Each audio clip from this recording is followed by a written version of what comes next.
Vážení přátelé, vážení dámy a pánové, rád bych vás přivítal při velkém oznámení, které dne 26.6.2024 se uskutečňuje. A co je oným velkým tajemstvím, velkým oznámením? Pojďme se společně podívat. Nejprve zavítejme na začátek všeho. 13.4.2024. Je to skvělý. Podle mě tímto datumem to všechno začalo. A cože všechno začalo?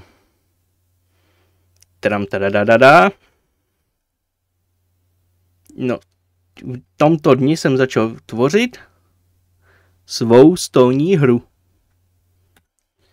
Jako každá stolní hra, toto je finální verze herního pole. Je to verze herního pole 3B. Takže si umíte představit, kolik verzí předtím bylo. Byla první verze, potom druhá verze, potom 2A verze, potom třetí verze, 3A. A nakonec tato finální 3B, na které jsem si dal nejvíc záležet, na které jsem se víc vyřádil, udělal jsem víc detailů. Samozřejmě potom ještě by tam chtěl víc dodělat jakoby těch věcí, třeba ještě se tam něco přidělá, jakoby to už je. Ale toto je finální verze.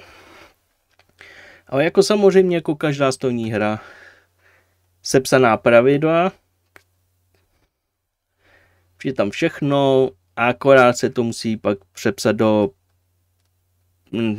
hezčího zpracování, jakoby to, já jsem to psal hlavně tak, jakoby, prostě abych na nic nezapomněl, je tady něco propiskou dodělaný, ale jako to, pravidla jsou napsaná, všechno je připravené,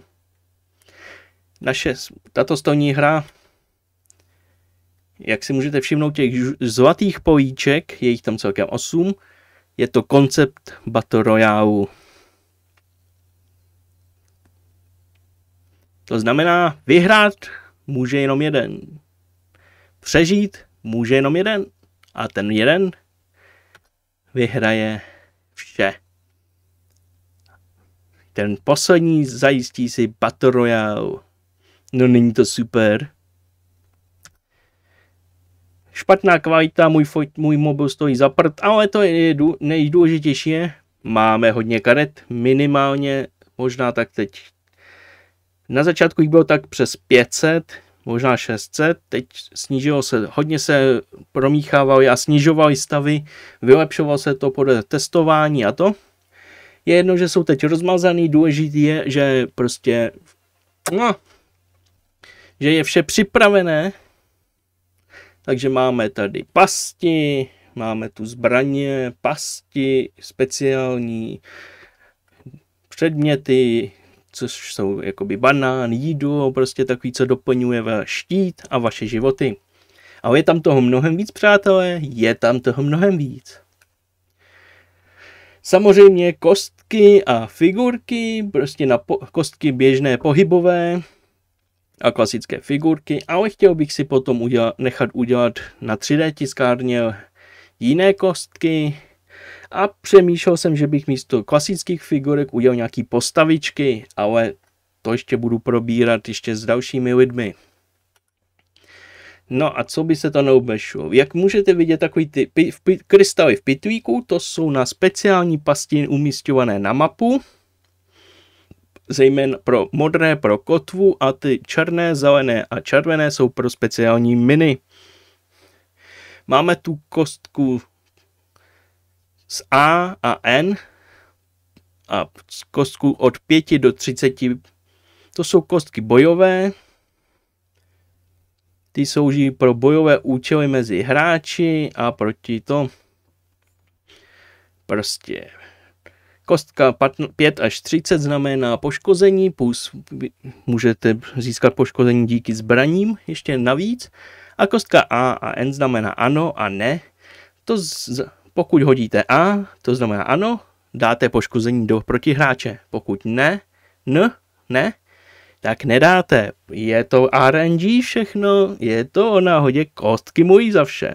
Kostky jsou vržení, řekl Cezar. A samozřejmě tu máme žetony. Červený žeton pro životy. Jeden žeton je vždy za 5 bodů. To znamená, každý začíná s 20 červenými a s 20 zelenými, jeden s modrým. Modrý nemají 5bodovou hodnotu, modrý žeton je 1 bodový hodnoty. Červený teda jsou životy, zelená je aura nebo i váš štít. Modrý žeton, každý začíná s 1 modrým žetonem, ten vám zajišťuje ochranu před mořskými potvorami. A můžete samozřejmě modrý žetony získat průběh, pokud vytáhnete z balíčku speciální zbraň. No, dámy a pánové, co na to říkáte? Není to super, není to velké. A navíc tato verze obsahuje i boss arénu. Když porazíte bosse, můžete vyhrát celou hru. A nemusíte zůstat poslední naživu. Ale zkuste si tam dojít a zkuste si ho porazit. Já vám předem děkuji za hezké, že jste vyslechli mou prezentaci, velké oznámení a budu se těšit, pokud tato hra skutečně vyjde v plném podání, jak bych si nejvíc přál. Děkuji vám mnohokrát.